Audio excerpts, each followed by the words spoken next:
ನಿವೇಶನದಲ್ಲಿ ಅಕ್ರಮವಾಗಿ ವಿದ್ಯುತ್ ಕಂಬ ಅಳವಡಿಕೆ, ಮನೆ ಕಟ್ಟಲು ತೊಂದರೆ, ಕಚೇರಿಯಲ್ಲಿದರೂ ಪರಿಹಾರ ಇಲ್ಲ.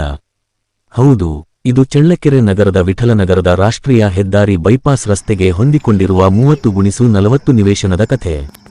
ಹೆದ್ದಾರಿ ವಿಸ್ತರಣೆಗೆ ಈಗಾಗಲೇ 6 ಅಡಿ ಜಾಗ ಹೋಗಿದ್ದು, ಉಳಿದಿರುವ ಸಣ್ಣ ನಿವೇಶನದಲ್ಲಿ ಮನೆ ನಿರ್ಮಿಸಲು ಮುಂದಾದ ಮಾಲೀಕರಿಗೆ ಮತ್ತೊಂದು ದೊಡ್ಡ ಸಂಕಷ್ಟ ಎದುರಾಗಿದೆ. ನಿವೇಶನದ ಮಧ್ಯಭಾಗದಲ್ಲೇ ವಿದ್ಯುತ್ ಕಂಬ ಅಳವಡಿಸಿ ಅದರ ಮೇಲೆ ಲೈನ್ ಎಳೆದಿರುವುದರಿಂದ ಮನೆ ಕಟ್ಟಲು ತೀವ್ರ ಅಡಚಣೆ ಉಂಟಾಗಿದೆ ಎಂದು ನಿವೇಶನ ಮಾಲೀಕ ಶಂಕರ್ ಮೂರ್ತಿ ಆರೋಪಿಸಿದ್ದಾರೆ. ಈ ಕುರಿತು ಚಳ್ಳಕೆರೆ ಹಾಗೂ ಹಿರಿಯೂರು ಬೆಸ್ಕಾಂ ಕಚೇರಿಗಳಿಗೆ ತೆರಳಿ ವಿಚಾರಿಸಿದರೆ, ಇದು ನಮ್ಮ ಇಲಾಖೆಯ ಕಂಬವಲ್ಲ ಎಂದು ಉತ್ತರ ನೀಡುತ್ತಿದ್ದಾರೆ ಎನ್ನಲಾಗಿದೆ. ಇನ್ನೊಂದೆಡೆ ರಾಷ್ಟ್ರೀಯ ಹೆದ್ದಾರಿ ಪ್ರಾಧಿಕಾರ ಅಧಿಕಾರಿಗಳನ್ನು ಸಂಪರ್ಕಿಸಿದರೂ ಇದು ನಮ್ಮ ವ್ಯಾಪ್ತಿಯಲ್ಲ ಎಂದು ಕೈಕಳೆದಿದ್ದಾರೆ ಎಂಬ ಆರೋಪ ಕೇಳಿಬಂದಿದೆ. ಸುಮಾರು 15 ದಿನಗಳಿಂದ ವಿವಿಧ ಕಚೇರಿಗಳಿಗೆ ಅಲೆದಾಡುತ್ತಿದ್ದರೂ ಯಾವುದೇ ಸ್ಪಷ್ಟ ಉತ್ತರ ಸಿಗದೆ ನಿವಾಸಿ ಸಂಕಷ್ಟಕ್ಕೆ ಸಿಲುಕಿದ್ದಾರೆ. ಹಾಗಾದರೆ ಈ ವಿದ್ಯುತ್ ಕಂಬ ಭೂಮಿಯಿಂದ ತಾನೇ ಬೆಳೆಯುತ್ತೆ, ವಿದ್ಯುತ್ ಲೈನ್ ತಾನೇ ಎಳೆಯುತ್ತೆ ಎಂದು ಪ್ರಶ್ನಿಸಿರುವ ಶಂಕರ್ ಮೂರ್ತಿ, ಸಂಬಂಧಪಟ್ಟ ಅಧಿಕಾರಿಗಳು ತಕ್ಷಣ ಕ್ರಮ ಕೈಗೊಂಡು ನಿವೇಶನದಲ್ಲಿರುವ ವಿದ್ಯುತ್ ಕಂಬವನ್ನು ಸ್ಥಳಾಂತರಿಸಿ ಮನೆ ನಿರ್ಮಾಣಕ್ಕೆ ಅವಕಾಶ ಮಾಡಿಕೊಡಬೇಕು ಎಂದು ಜನಧ್ವನಿ ನ್ಯೂಸ್ ಮೂಲಕ ಮನವಿ ಮಾಡಿಕೊಂಡಿದ್ದಾರೆ. ಅದರಿಂದ ನಾವು ಬೆಸ್ಕಾಮಿಗೆ ಹೋಗಿ ಕೇಳಿದ್ವಿ, ಬೆಸ್ಕಾಮ್ ನಮಗೆ ಸಂಬಂಧ ಇಲ್ಲ ಅಂತ ಹೇಳಿದ್ರು. ಮತ್ತೆ ಹೈವೇ ರೋಡ್ ಅವ್ರಿಗೆ ಕೇಳಿದ್ವಿ, ಹೈವೇ ರೋಡ್ ಅವರು ನಮಗೆ ಸಂಬಂಧ ಇಲ್ಲ ಅಂತಂದ್ರು. ಈಗ ಯಾರನ್ನ ಕೇಳಬೇಕು ನಾವು ಹಿಂಗ್ ಮಾಡಿದ್ರೆ? ಈ ಕಂಬ ಉಣಿರ್ಬೇಕು ಕೇಳಿದ್ರೆ ಯಾರು ನಾವು ನಮಗೆ ಗೊತ್ತಿಲ್ಲ ಅಂತಾರೆ. ನಮಗೆ ಗೊತ್ತಿಲ್ಲ ಅಂತ ನೀವೇನಿದ್ರು ಬೆಸ್ಕಾಮ್ ಕೇಳ್ಕೊಳ್ರಿ ಅಂತ. ಹೈವೇ ಇವ್ರ ಹತ್ರ ಹೋದ್ರೆ ಅವರು ಸಮೇತ ಹೈವೇ ಸಮೇತ ನಮಗೆ ಸಂಬಂಧ ಪಡಲ್ಲ, ಬೆಸ್ಕಾಮ್ ಚಳ್ಳಕೆರೆಗೆ ಹೋಗ್ರಿ ಅಂತ, ಚಳ್ಳಕೆರೆ ದುರ್ಗ ಹೋಗ್ರಿ ಅಂದ್ರು. ಸುಮಾರು ಒಂದು 15 ದಿವಸ ತಿಂಗಳಿಂದ ಎಲ್ಲ ಕಚೇರಿ ಅಡ್ಡಾಡಿದ್ರ, ಆದ್ರೂ ಯಾರಂತ ಹೇಳಿಲ್ಲ, ಯಾರು ನಮ್ಮ ಕಂಬ ಅಂತ ಯಾರು ಹೇಳಿಲ್ಲ. ನಮಗೆ ಸಂಬಂಧಪಟ್ಟಿದ್ದಂತ ಯಾರು ರೆಸ್ಪಾನ್ಸ್ ಮಾಡ್ತಿಲ್ಲ. ಮತ್ತೆ ಅದಕ್ಕೊಂದು ಅರ್ಜಿ ಕೊಡಕ್ಕೂ ಮೂಲ ಸಿಗ್ತಿಲ್ಲ.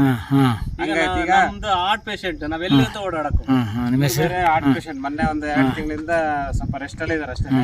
ಸ್ಟೆಂಟ್ ಎಲ್ಲ ಹಾಕಿದಾರೆ, ಇವರು ಆರೋಗ್ಯ ಸರಿ ಇಲ್ಲ. ಸೈಟ್ ಎಲ್ಲಿ ಬರುತ್ತೆ? ಈಗ ಇಲ್ಲಿಂದ ಇಲ್ಲಿಗೆ ಹೈವೇ ಹೋಗಿತ್ತಾ, ಇಲ್ಲಿಂದ 4 ಅಡಿ 6 ಅಡಿ ಹೋಗುತ್ತೆ 2 ಮೀಟರ್. ಅದು ಗೌರ್ಮೆಂಟ್ ಇಂದ ಹೈವೇ ಏನೈತೆ ಅದು ಬಂದಿದೆ. ಇಲ್ಲಿಂದ ಉಳಿದಿದ್ದ ಜಾಗ ಸಣ್ಣದಾಗ್ಬಿಡ್ತದೆ ಜಾಗ. ಈ ಜಾಗ ಸಣ್ಣದಾದಾಗ ಅದ್ರಾಗ ಲೈನ್ ಬಂದಾಗ ಇಲ್ಲಿ ಬಿಟ್ ಕಟ್ಕೊಳಕ್ಕೂ ಬರಲ್ಲ, ಏನ್ ಮಾಡಕ್ ಬರಲ್ಲ. ಬಿಟ್ ಕಟ್ಕೊಳಕ್ ಹೋದ್ರೆ ಮೇಲೆ ಲೈನ್ ಬರುತ್ತೆ, ಹೆವಿ ಲೈನ್.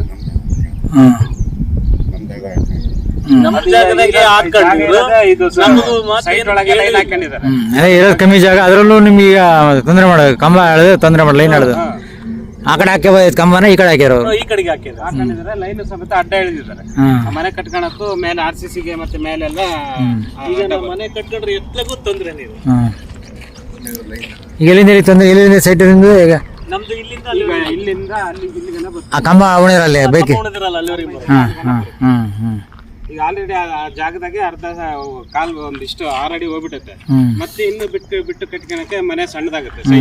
ಕಟ್ಕೊಳಕ್ಕೆ ಬರಲ್ಲ ಸರ್, ಲೈನ್ ಐತಂದ್ರೆ ಲೈನ್ ಮೇಲೆ ಐತೆ. ಮೇಲೆ ಹೈಟ್ ಹೋದ್ರೆ ಮೇಲೆ RCC ಮೇಲೆ ಲೈನ್ ಕೈ ಸಿಗುತ್ತೆ. ಇಲ್ಲಿವರೆಗೇನು ಬರ್ತದೆ ನೋಡ್ರಿ, 4-5 ಅಡಿ ಇಲ್ಲಿವರೆಗೇನೆ ಬರ್ತದೆ ಲೈನ್. ಇಲ್ಲಿಂದ ಲೈನ್ ಆದ್ರೆ ನಾವು ಮನೆ ಕಟ್ಕೊಳಕ್ಕೂ ಬರಲ್ಲ, ಏನಕ್ಕೂ ಮಾಡಕ್ಕೂ ಬರಲ್ಲ. ನಮ್ದು ಯಾರು ಇದಕ್ಕೆ ಯಾರು ರೆಸ್ಪಾನ್ಸ್ ಮಾಡ್ತಿಲ್ಲ. ಯಾರು ರೆಸ್ಪಾನ್ಸ್ ಮಾಡ್ತಿಲ್ಲ. ಎಲ್ಲ ಅಧಿಕಾರಿಗಳ ಹತ್ರ ಹೋದ್ರು ನಮಗೆ ಸಂಬಂಧಪಟ್ಟಿಲ್ಲ, ನಮಗೆ ಬರಲ್ಲ ಅಂತ ಹೇಳ್ತಿದ್ದಾರೆ. ಅದಕ್ಕೆ ಇದು ಮೂಲ ಹೆಂಗೆ, ಇದು ಪರಿಹಾರ ಹೆಂಗೆ? ಕಂಬ ಬಂದ್ರೆ ಮಾತ್ರ ನಾವು ಅದು ರೆಸ್ಪಾನ್ಸ್ ಮಾಡ್ತೀವಿ. ನಮ್ ಲೈನ್ ಏನ್ ಹೋಗಿದ್ರೆ ಇದಕ್ಕೆ ಮಾಡ್ತೀವಿ. ಸಿಮೆಂಟ್ ಬಂದ್ರೆ ಬೇರೆ ಬಂದಿದ್ದು ಏನೇ ಬಂದ್ರು ಬೆಸ್ಕಾಂ ಅಂತ ಹೇಳ್ತಿದ್ದಾರೆ. ಈಗ ಲೈನ್ ಬಂದಿರೋದು ಅಲ್ಲಿ ಎಂಟ್ರೆನ್ಸ್, ಈ ಲೈನ್ ಬಂದಿರೋದು ಕಬ್ಬಣ ಕಂಬದಿಂದನೇ ಎಂಟ್ರೆನ್ಸ್, ಕಂಬದಿಂದನೇ ಈ ಲೈನಿಗೆ ಬಂದಿದೆ. ಅಲ್ಲಿ ಮೂಲೆ ಎಂಟ್ರೆನ್ಸ್ ಅಲ್ಲಿ ಕಾಣುತ್ತೆ, ಆ ಕಂಬದಿಂದನೇ ಈ ಲೈನ್ ಬಂದಿರೋದು. ಕಬ್ಬಣದ ಬಂದಿದೆ ಅಲ್ಲಿ, ಕಬ್ಬಣದಿಂದನೇ ಸರ್ ಬಂದಿರೋದು. ಅಲ್ಲಿ ಫಸ್ಟ್ ಸ್ಟಾರ್ಟಿಂಗ್ ಕಬ್ಬಣದೈತೆ. ಎಲ್ಲ ಇದು ಇದಕ್ಕೆ ಬಂದಿರೋದು. ಆದ್ರೂ ಅವ್ರು ನಮ್ದಲ್ಲ ಅಂತ ಹೇಳ್ತಾರೆ. ಅಂತಿಲ್ಲ.